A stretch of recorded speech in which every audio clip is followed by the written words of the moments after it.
Hey guys, Clumsy here, and welcome back to ATS. It's been a while since the last episode with commentary, and I know a couple of people have been waiting about the ATS2 main playlist, the main playlists that we have. It's been a while, but since the 1.32 is still in beta, I decided to do some ad hoc episodes in the meantime until it's stable, fully stable.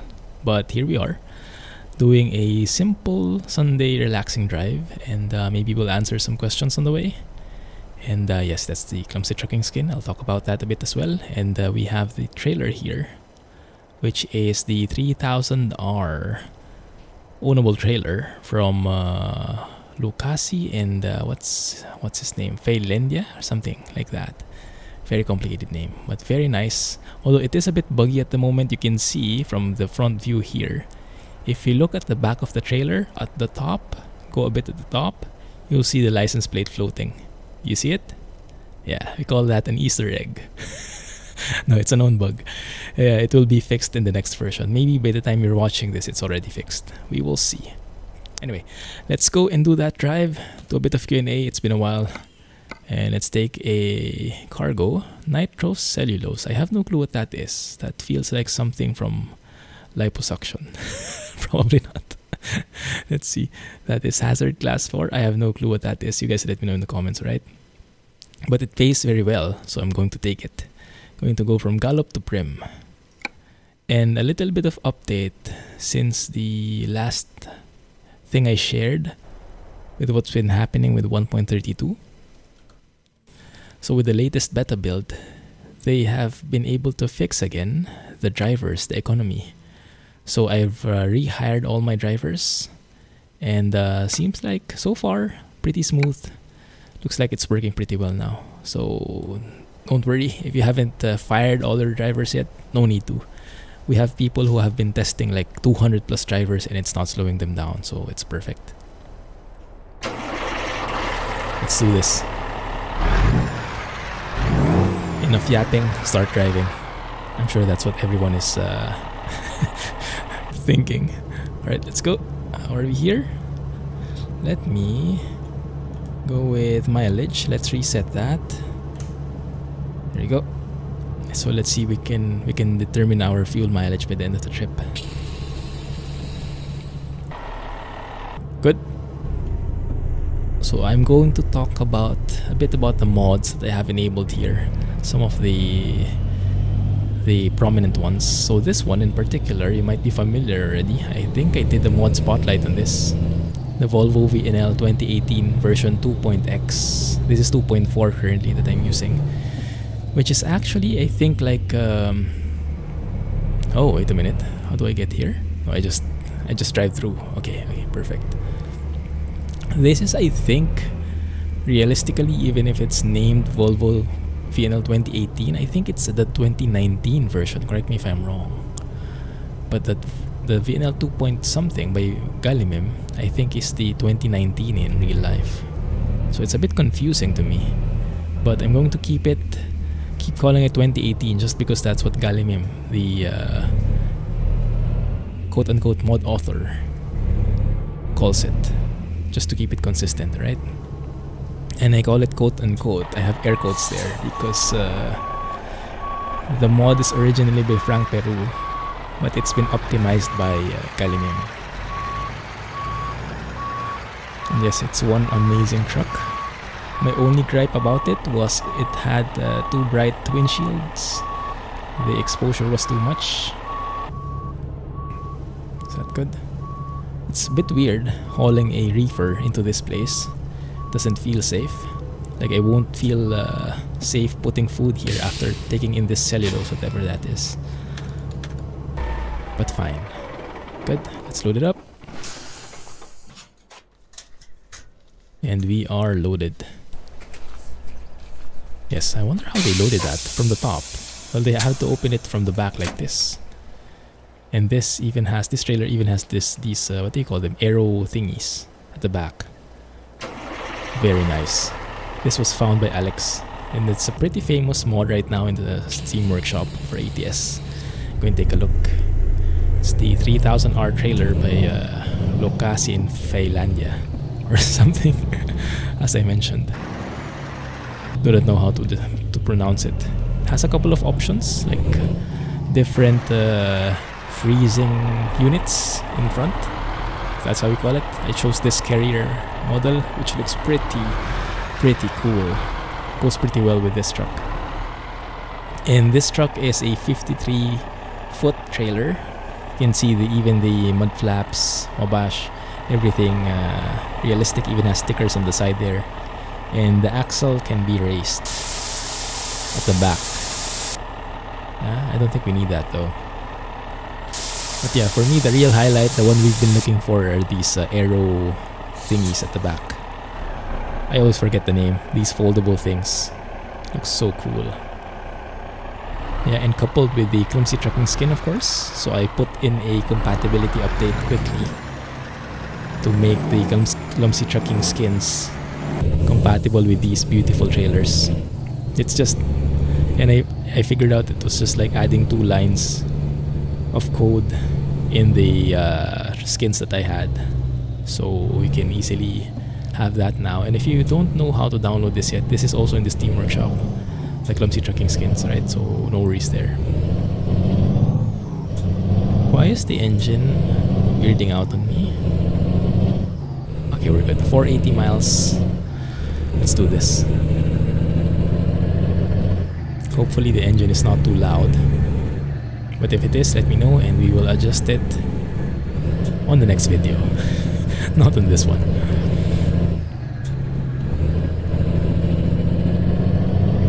Yeah, good. But yes, it's true. It's been a while since the last episode for ATS and ATS, the main playlist at least.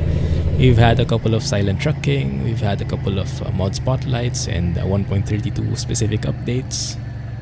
But the main playlist has been on hiatus, and the main reason is because I want to play with stable versions when we're there. Like usually I want to play with stable mods, some mods I've tested or have been tested by other folks, and stable versions which will not like bug out randomly and maybe destroy the save or destroy the momentum. Okay, thank you. That's a Greyhound bus, I think, but just renamed. Looks like a Greyhound bus. And I was talking about the truck. Didn't finish my sentence. If you are driving the Volvo VNL 2018 2.X by Galimim, and you don't have this kind of windshield, and you have those like heater lines on the windshield, and you absolutely hate them, and your windshield seems a bit too bright, download my fix. Check out the mods list in the video description. I have a fix. This is what I'm using right now, so that the windshield, the exposure, the brightness, however you call it, is the same as when you look from inside and from outside like that. So you can have a more pleasurable driving experience. But this is why I'm very addicted to this truck. It's perfect now. Yeah, because I don't know if it's just me or if it's also the same with you, but the 2-point-something really has no super bright windshield, and it doesn't feel great at all driving with that. It feels like it's always the sun just facing in front of you, full on. And although it might be a bit heavy on the polygons, on the triangles for performance, so your system might not be able to handle it if you have a pretty old system, or as some people would say, a potato.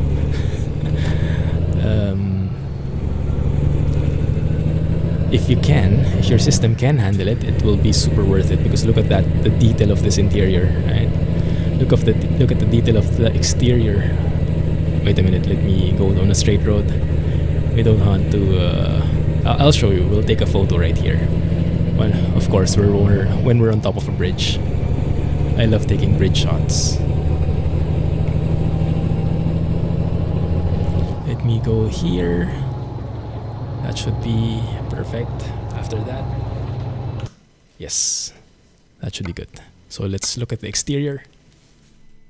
Look at the level of detail there. And yes, that is very slow in terms of performance. And yes, there is the license plate in all its glory. The Easter egg.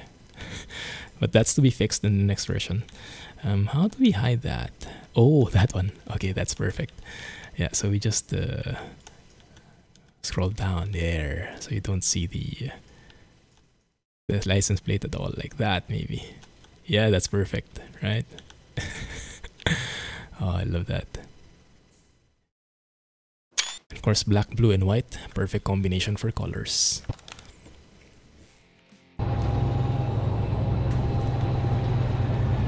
Good. Alright. What else? What else do I have enabled? I always have foggy weather enabled. Still in closed beta though. Still have no news when it will be released, but I'll let you guys know when I do get any news about it, alright? And then, what else am I using? What else? I think that's it. Well, there are other like, the company mods. I have had some questions about that. So remember, in the beginning of the episode, we took this job from Chevron.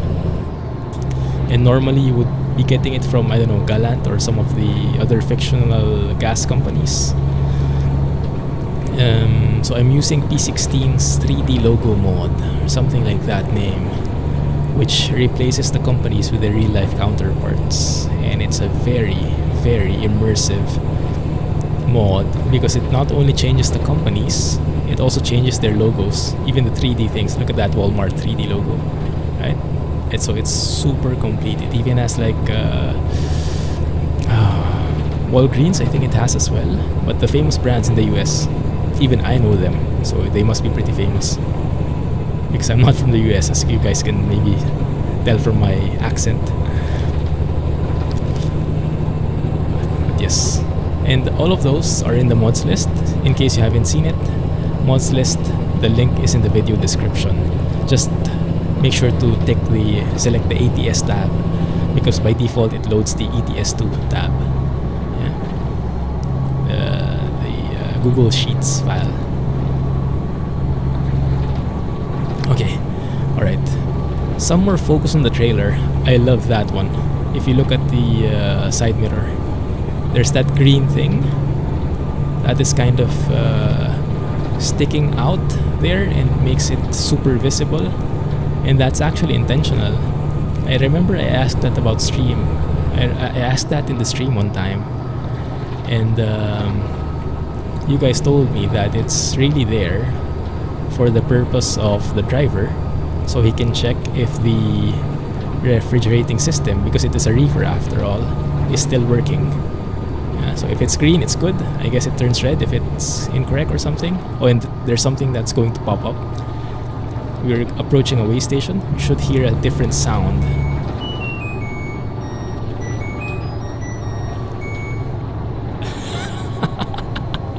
It's the first time I heard that. Nice. Why is everyone hanging out here? Oh, there is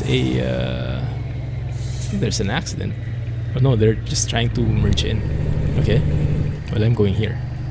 I like that. So by default, that sound, you probably heard that a couple of times if you're driving yourself, if you've been watching some other videos. The default sound there when you are asked to either bypass or go through a way station or stop at a way station, that's a very loud beep that wakes up everyone in the house if you're not wearing headphones. And if you're wearing headphones, that's yeah, rip headphones users, as they say. Because the beep is super loud. And that mod, Meatball's pre-pass mod or something, it should be in the mods list as well. Look under audio. That replaces the sound by something a bit more pleasing to the ears. Yes, so it doesn't freak you out. It doesn't make you jump out of your seat while you're having such a relaxing drive. I like that, and that I found from Alex as well. So thanks again for that, Alex. Good. Really love this truck. If only it were more optimized. Because when I drive this during the stream, I kind of get laggy. When I drive this like this during recording, it's fine. But when I'm streaming, it takes up more resources. Streaming does, and I think it really has a hard time keeping up. Because this truck is too high poly. It's like, I can't can't remember, 8 times more the number of triangles around that point than the normal SCS truck. So it's like having 8 trucks. It's like rendering 8 trucks instead of 1. That's how bad it is at performance. Although that's already been improved because Calimim already optimized it. So that's been very much improved. The original one by Frank Peru is even more atrocious in terms of performance. You cannot deny the beauty of the model though. Really high quality. Yes. It's nice driving in ATS again. It's a very different feeling driving in these US roads. Very different style of interchanges.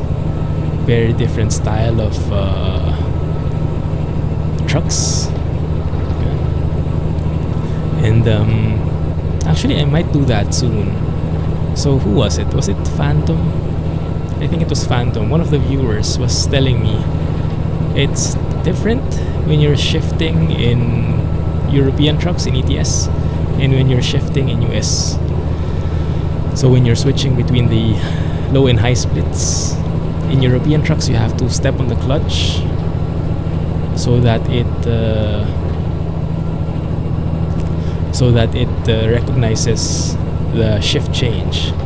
With American trucks usually, assuming you're driving in manual, when you want to shift from low to high, like 4L to 4H, you basically flick the switch like this.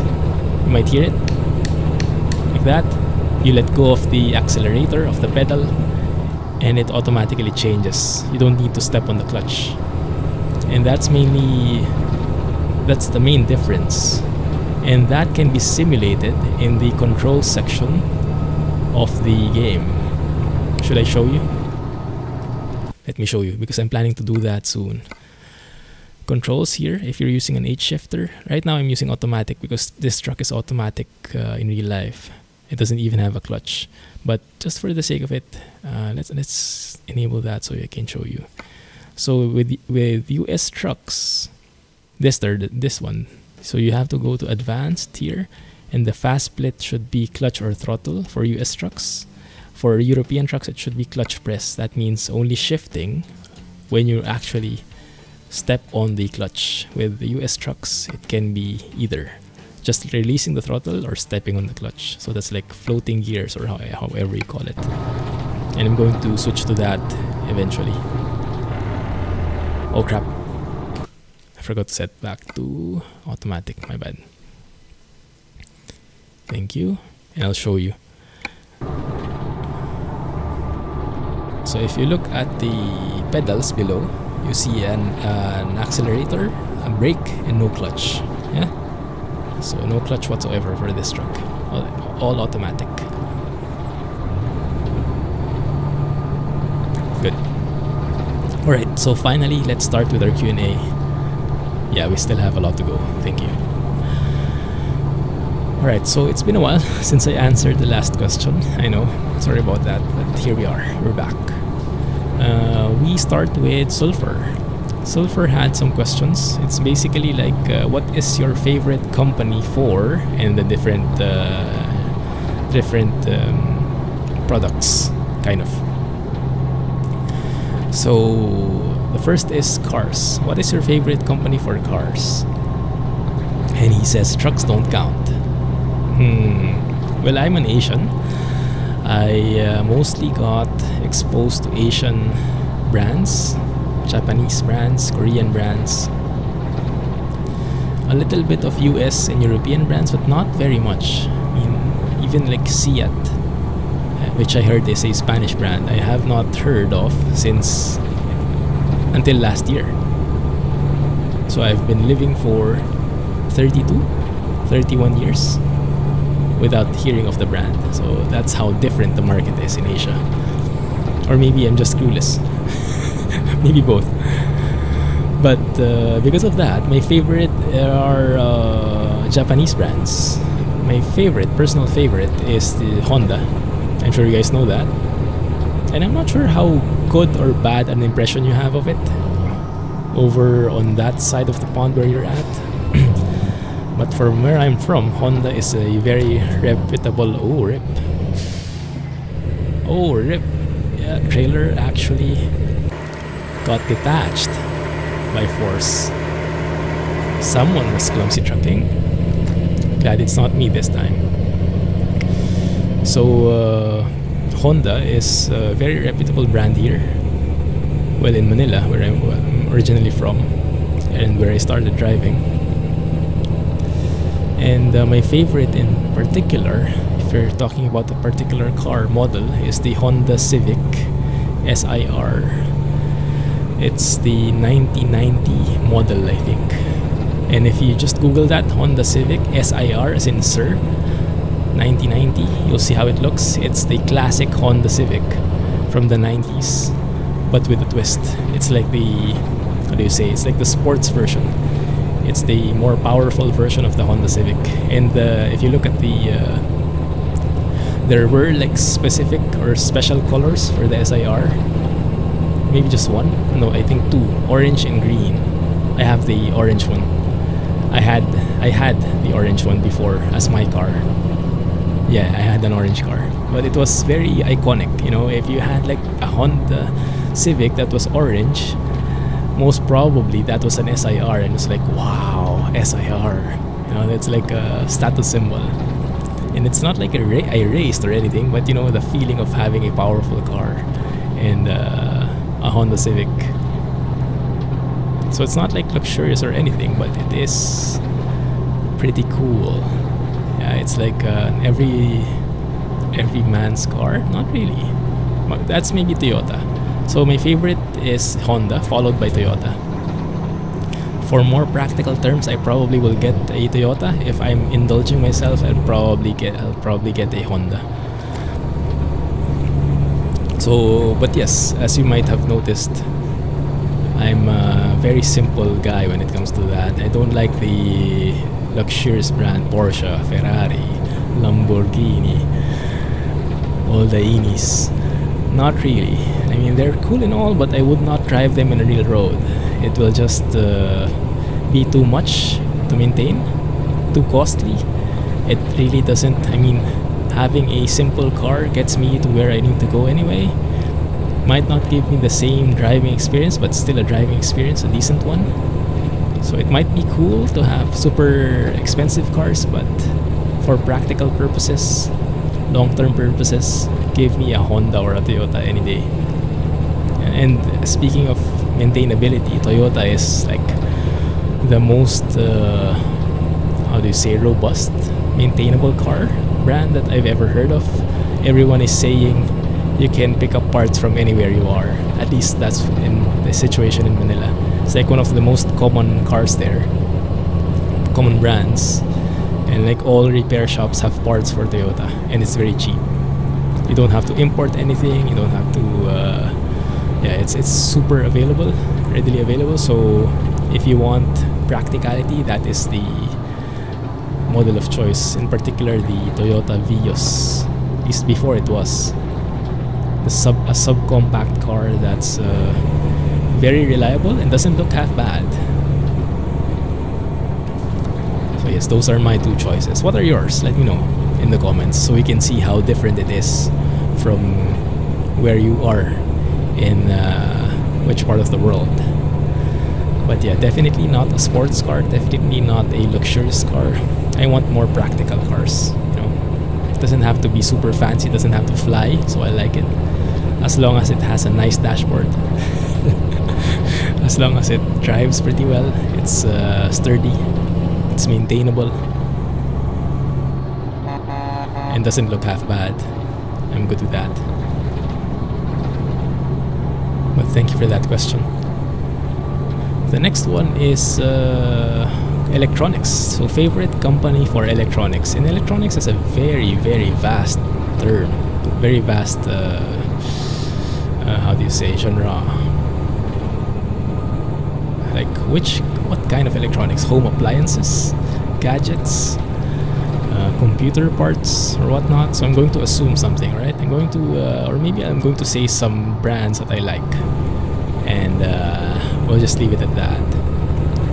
So when it comes to technology, maybe I can say, well, I'm a Google fan. I'm not an Apple fan anymore. I was an Apple fanboy. I owned a couple of iPhones, I think 2 or 3 of them, and then I owned a MacBook, just one. But in my heart, I'm a Windows user through and through. So when I bought a Mac, it was very nice. It was very intuitive, very user-friendly. But the main thing that got me off it was the supportability. Like most of the games, most of the softwares, most of the applications I wanted was not supported in the Mac. And so I had to install Boot Camp, I had to install a Windows on my Mac, and having to install Windows on your Mac, it's like, why even bother, right? Why not just get a Windows laptop in the first place? So it kind of defeated the purpose, and eventually I grew out of it, and I didn't go with it anymore. But I guess if all the applications I use are supported in a Mac, maybe I could live with it. Maybe I like it because I think it is more user-friendly compared to Windows. It's a bit more intuitive, a bit more optimized. At least it was before. I'm not sure now. It's been so long since I last used one. Maybe, I don't know, 8 years. I don't know, something like that. Maybe it changed since. Also, I have a question, not related to that, but related to our driving. So if you notice, the speed change is real. Sometimes it's 75, sometimes it's 65, and I know when there's roadworks like this, it becomes 55, so that's fine. But what I don't get is when it changes from 75 to 65. Like, it seems so random to me. I think in some areas it goes to 65 when you're approaching like city limits. But are we anywhere near a city here? Or maybe when you're close to an interchange like this, it becomes, no, it's 75 now again, see? So when is it 75 and when is it 65? And when the heck does it change? Because I didn't see a speed limit sign. So that, like, I know it. You have to get, there's city limits, and you have to be like, if you're in Arizona, you have to keep it at 25. California 30, New Mexico, I forgot, 35. Can't remember. But on an interstate like this, full-on highway, I can go 75, but sometimes it just drops down without, I don't know, for me, without any reason. Is that a mapping issue, or is that just, maybe I'm just not noticing something? Maybe there is something there that causes the slowdown. A city limit, an interchange, a stop somewhere, narrower roads. So let me know in the comments, alright? I would be very interested to finally figure it out, because like in ATS 2 in Europe, I mostly understand it. Like if you're in a highway, mostly it's 80. If you go to a how do you say, if you're in a motorway, like the full-on highway, 2 lanes, then it's 80. If you're in like a single carriageway, how do you say, single lane, then it goes down to 70. If you're in a city, then it goes down to 50. In some really roadworks, extreme roadworks, goes down to 30. But that's pretty clear cut. And even if you cross countries, mostly it's the same. If you're in France, it mostly goes up 10 kilometers, but more or less same rules. But it's pretty clear cut the rules. I mean, but here in the US, the roads are a bit of a question mark for me. When does it go from 75 to 65 and back? Be good to know. Alright, going back. So I was an Apple fanboy before I moved out. I learned the error of my ways. No, not really. It just wasn't for me. I'm a Windows user, and the Apple ecosystem does not play well with a Windows user, with a heavy Windows user. So I And back then it was only Apple and Android. Well, I guess until now, right? So I tried Android and I loved it. Like all the frustrations I had with an iPhone, like a couple of years ago, here we go, 65. This one I probably get because we are near Kingman. So we are in like city limits on an interstate, but city limits. So it's 60 to 65, but sometimes it drops down without any reason. Right. So Android, tried it. Because back then, iPhone was pretty closed up. Like the features were solid, but the features were solid. Yes, they were stable, they were working, they were so optimized, but the features were limited. You could not do simple things like, I don't know, turn off Wi-Fi from the notification screen or something like this. You had to go to the settings. You had to, back then iOS didn't have that quick swipe from the bottom to turn on or off your Wi-Fi and things like that. So it didn't have those simple things, and it was absolutely infuriating. So when I tried an Android phone, it had all of those. You could customize it to your heart's content, and it was so good. So ever since, I've been an Android user, and right now I am a Samsung user. Samsung is a it's okay. I mean, I don't hate it, but it's not the best for me either. I mean, for now it is the best Android phone I think for me in terms of camera. Okay, let's speed up. So Samsung is known for having a lot of bloatware, lots of apps installed that you don't really need.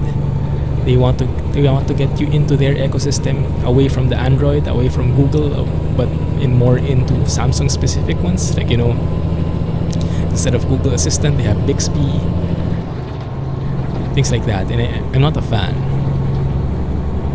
I would rather stick with Google products, exactly, especially Google Assistant and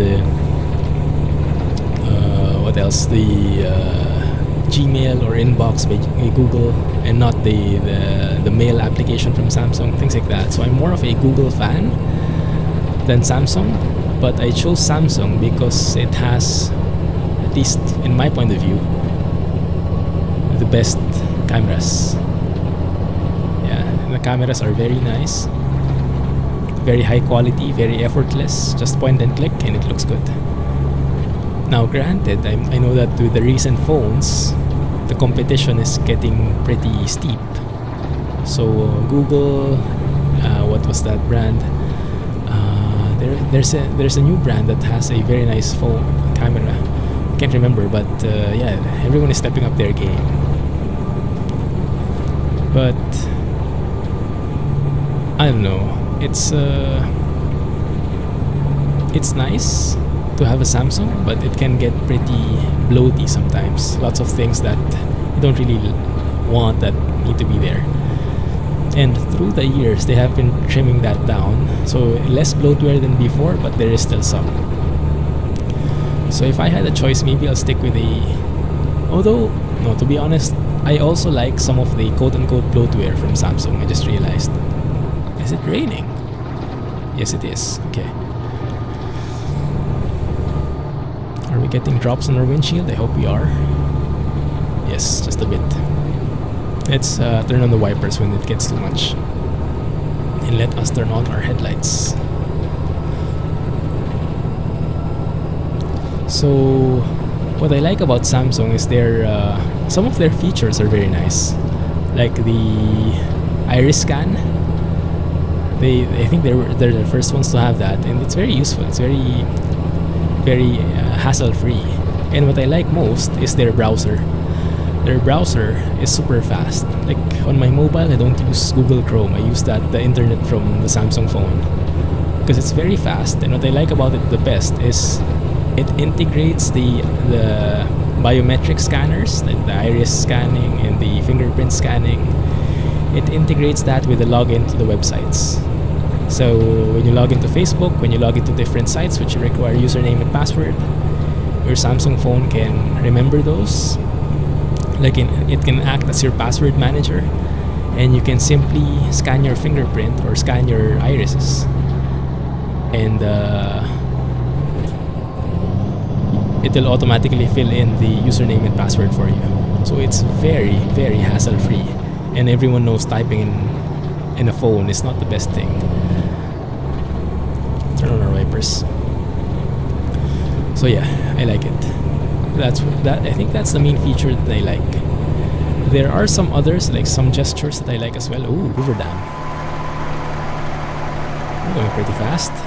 And yes, I forgot to say, I chose this job because it actually like crosses all or most of the states. Let me show you. We started in Gallup, right? We started in New Mexico. We crossed to, actually, no, strictly speaking, we started in Arizona. But yeah, we can treat that as quote-unquote New Mexico. We passed by Arizona. We're going to get into Nevada soon, and we'll be going right before the border to California. It's like all of the states in one trip. Why not? Alright, but yes, so electronics, I can go all day about electronics. But yes, Android user, Samsung user right now, but not really that attached to it, except for that iris scan, that very nice feature. They do have some nice features, so I think I'm going to stick with Samsung in the meantime. And I'm not planning on switching my phones anytime soon because I'm pretty happy with my S8. Like the S9 is cool and all, but I think the S8 has all the features enough, like the, how do you say, on-screen. Oh, what the heck? Might have been too sharp there. Turn. Almost stepped my trailer over. That's also something that's new with 1.32. The trailer stability is more realistic. Trailers are more wobbly, more true to life. So you can't just steer without any thought. You have to keep steering based and minimal, as gradual as possible. Alright, but yes, I'm going to stick with my Samsung S8 as long as I can. Hello? That is heavy. Please make it through the traffic light. Okay, not problem. Fine. So, what else? Electronics, yeah, I can go all day about electronics. I'm a techie kind of guy in a sense. Like I'm like a cyborg now. I have like a Samsung Gear, you know, the watch, like the counterpart to the Apple Watch. So I have a Samsung Gear, and I like it because it gives me notifications, so I don't have to like get my phone from my bag, things like that. I have a man purse, so I don't really know, because I have my phone always on silent. But I have my Samsung Gear, so I get the important notifications. I know that there's something, and then I can decide if I want to check it or not.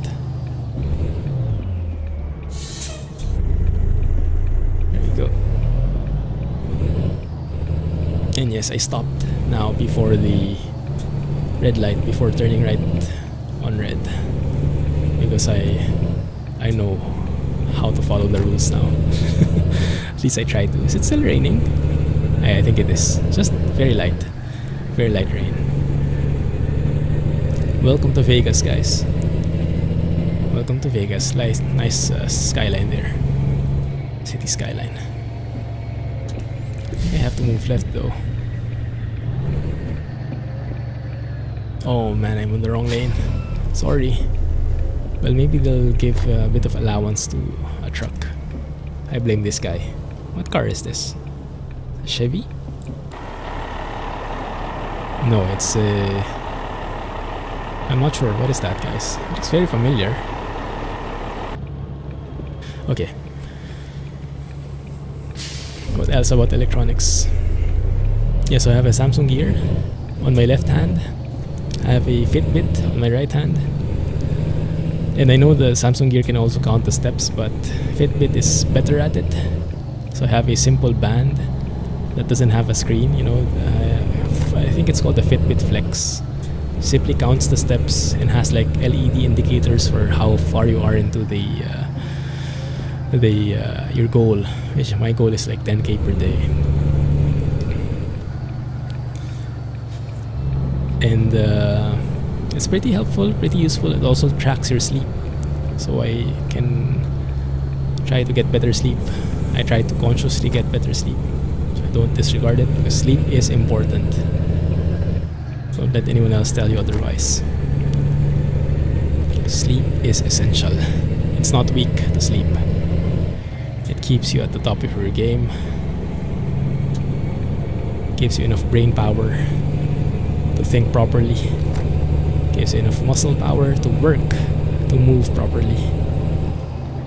All that stuff. So I have Samsung Gear on my left hand, Fitbit Flex on my right hand, and now I recently bought a true wireless earbuds. I told this once on stream. I bought a Jabra Elite Active 65T, I think they call it. It's a wireless earbuds. You know the AirBuds by Apple? AirBuds? It works like that, but it is much more pro looking. It's not like just a simple, doesn't look like just a simple set of earbuds that you cut the cord. It really looks pro in my opinion, and I really like it. And yes, it's been a real pleasure, because I can take it with me anywhere. I can use it anytime. Whenever I'm doing house chores, you guys know my trick there. Whenever I do house chores, I listen to podcasts, so I don't hate doing house chores. I love them because I get a chance to listen to my favorite podcasts. I find an excuse. I find a pleasurable thing to do alongside the hateful thing to do. Something like that. Oh, the weather is bad now. I thought it would be turning better. So yes, having truly wireless earbuds is a real benefit. So I don't have any cords, I don't have any limitations when it comes to movement. I can wash dishes all day long, you know. Wash clothes, hang clothes all day long, clean the house while listening. Can even clean the bathroom while listening. House chores for the win. And then when I go out, yes, I do go out sometimes. When I go out for going to the gym, or when I go anywhere, while I'm walking to the train station, I can listen to podcasts with my earbuds. It's very nice, very nice. And it's actually pretty high tech. Now I blame Sulfur for this, because I think this is the only thing we'll be covering. I don't have enough time for the others. As I mentioned, I can go all day about electronics. I like this feature, this Jabra Elite feature of being able to, so these are earbuds, truly wireless earbuds. Like, they have no cables at all, not even anything connecting the left and right buds. So truly wireless. And they're, by default, they are like this closed set. I mean, they're earbuds, so they close you off from your surroundings, right? So you hardly hear any of the outside sounds. And it's good for focusing. But if you think about it, they're active earbuds, so they can be used for running, for outdoor activities, and they're waterproof, they're sweatproof. But if they're for outside activities, isn't that dangerous? Cutting yourself off from the outside audio, right? So they thought of that, and they have something they call they call it hear-through. I think hear-through. It's a technology they use where basically what they do is with the earbuds you can actually answer phones as well, answer your phone. So it's like a headset. It has a mic and everything. And what they do with the hear-through technology is they use your microphone, the microphone of your earbuds, to hear the outside world, so to speak, and transfer that into your earbuds. So even if they're earbuds, even if you're by default enclosed and the outside world is mute to you, because there is a mic, the mic acts as your ears, and it transfers the sounds into your ears, and you can switch that feature on or off. So when you want to listen purely, focusedly on something, on your music, on your podcast or anything, you turn it off, so you get that enclosed feel. And when you need to be more attentive to your surroundings, you can turn it on so you can hear something. If you hear a car approaching you, if you hear like some other things approaching you, you are more focused. You're more attentive to what you have in your surroundings, and it's not dangerous. Yeah, very, very smart technology. I like it. It's something I didn't really expect that was there. I was mainly looking for wireless earbuds, truly wireless earbuds. Oh crap, I hate this. Oh no, it's been a while since I did this. Yeah, it's been a while since I did this. This will take a while, guys. This will take a while, parking like this. But we can all share the pain together. By the way, can you let me know in the comments if you saw any huge frame rate problems in your video? Because in my gameplay it seemed fine, seemed pretty smooth to me, but in the recording I'm not sure if there is something amiss. Even like the autosave feature, you might have seen it in the upper left pop up a few seconds ago. It's been pretty smooth now, thanks to G-Save Format 0. And if you're not familiar what that is, I'll share that with you another time. It's a different topic altogether. I have no clue. This is too blurry. I love the blur, how that looks when it's raining, but it is not helping me at all, is it? So it looks like we'll have to do this third person, or we can do it, go outside, have a look, go inside, steer. Let's do this the real way.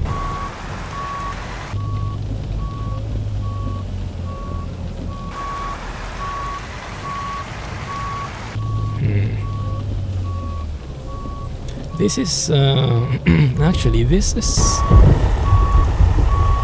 I think, a nice use case. Have you guys heard about the release of the Mercedes Actros 2018? And I think I hit my front on that wall. Crap, no one saw that. Am I steering too much? I am steering too much. Crap. Alright, let's do this again.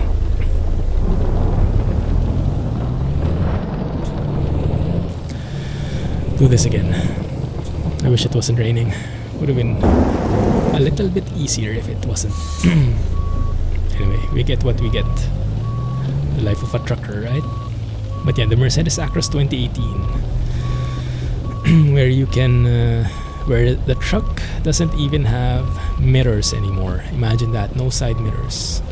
What it has are side cameras. Yeah, so instead of that mirror jutting out like that, you just have a camera at the top, and then the screen is right here inside, left and right on those corners. And so in this particular scenario, that would be perfect because you can still see your side mirrors perfectly. Yeah, and it's raining outside, but ideally you still get a perfect view. Well, unless your lens gets blurred or anything, but I guess they have something for that as well. Okay, a bit sharper. Bit sharper. And yeah, I really like the concept. Initially, when I heard about it, like, oh, what is that? An unnecessary use of technology. You don't really need cameras, but you kind of do if you're looking to max out. And it actually helps. They said, I think you can get up to 5% better fuel economy because of that, because of the aerodynamics and other improvements that they had. But you can imagine it that way because you have less of air drag, or however you call it, because you don't have side mirrors anymore. You travel that much better. Yeah, so it's less of a hazard, less of a wind resistance.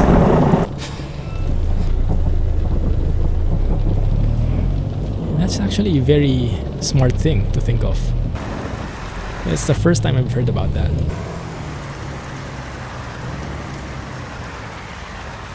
Side cameras. That would be nice to have here in Truxin, huh?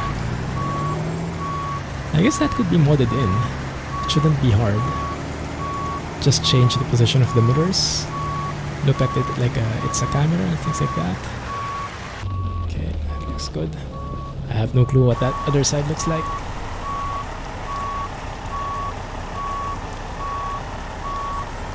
And maybe I can raise my back axle for the trailer so I can steer better. I think that's how it is, right? The less axles you have, the more responsive your trailer will be to turns. Something like that, maybe. How's my right doing? Lots of room on the right, that's good. Okay.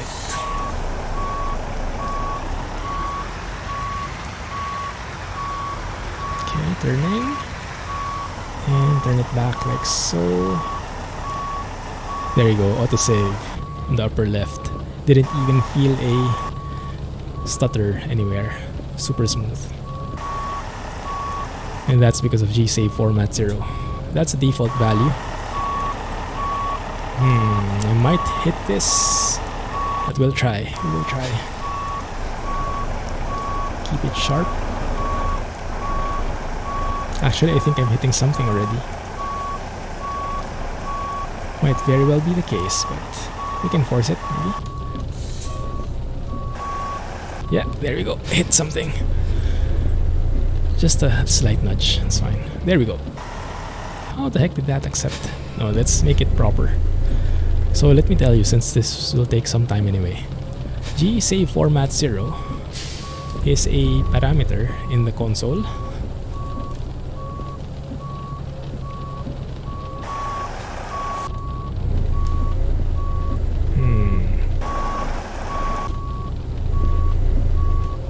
Very long trailer.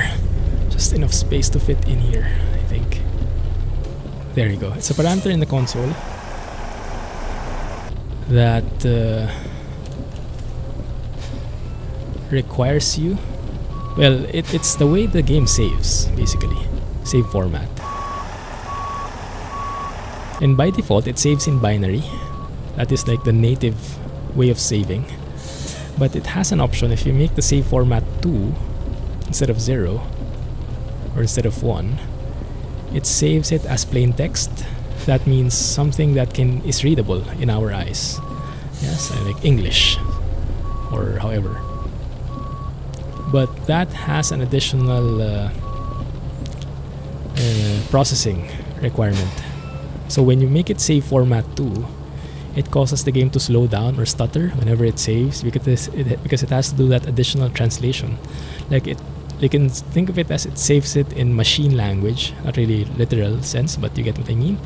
And then when you set it to 2, it has to do an additional step of converting that to English.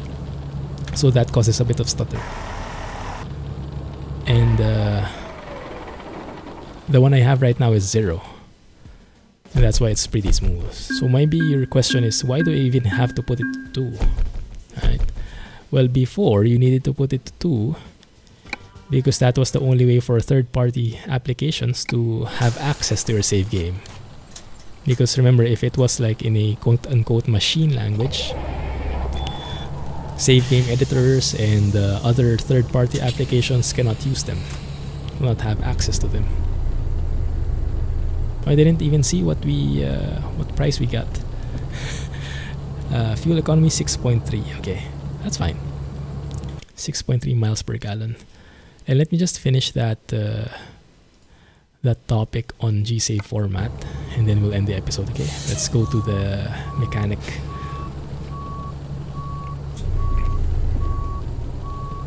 Okay, can I fit in there?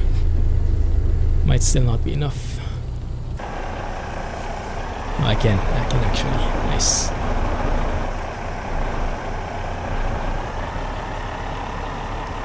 Good. That didn't go so bad, huh? and we made it realistically with just a few bumps. Realistic without the bumps. So save format 2, why would you even need it? Before, you needed save format 2 when you wanted to use the save game editor, the virtual speditor, third-party applications that manipulate your save game to change some things. If you wanted to change your money, or if you wanted to add a specific job in the job market, or like in Trucksbook, the virtual trucking log, the virtual trucking company system, Trucksbook, it uses GSave format 2. And the rain stops. Perfect timing. So it needs access to your save. That's why it needs save format 2. But recently, some other applications have found a way to read the save game even with format 0, so even in binary. So in that sense, you can keep your optimized saving functionality. You don't need to translate it to English, and still the softwares would be able to read you. So that's perfect, right? But not all third-party applications have that supported yet. Like what I've recently discovered, and thanks to Alex for finding this out, is that Trucksbook. Remember a few episodes ago, I was really liking Trucksbook because it's very reliable, very nice website and everything, but we discovered that it actually uses this GSave format 2, and it actually forces your game to go into 2. Like if you set it to 0 manually, every time you open the Trucksbook app, it resets to 2. And if you set it to 0 afterwards, while Trucksbook is open, it will not work at all. So it absolutely requires... What is that lighting? Where's that coming from? That's interesting. Maybe from the sun? So it absolutely requires save format 2. And that means if you're using Trucksbook, then you're getting that bit more of a stutter than saving. It's not a big thing, depending on the person, but for me, I think I like it as stutter-free as possible. So in the meantime, I am not using Trucksbook. I'm only using VT-Log.